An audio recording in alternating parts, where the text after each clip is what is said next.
नमस्कार. आजच्या व्हिडिओत मी तुम्हाला हे वाल आहेत.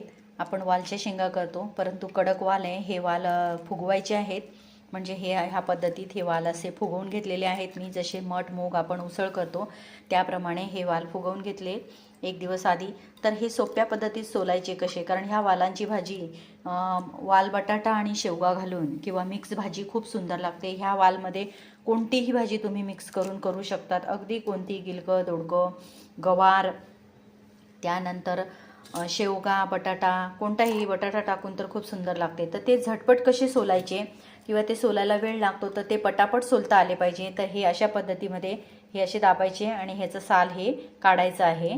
तर ह्या पद्धतीत मी सालं काढलेली आहे. तर आपण ते झटपट कसे सोलायचे, हे थोडं पाणी आहे आणि थोडं पाणी मी गरम केलं आहे. ते गरम पाणी त्यात थोडं टाकायचं आहे आणि गरम पाणी टाकल्यानंतर थोडा वेळ त्याला मिक्स होऊ द्यायचं आहे आणि मिक्स झाल्यानंतर आपल्याला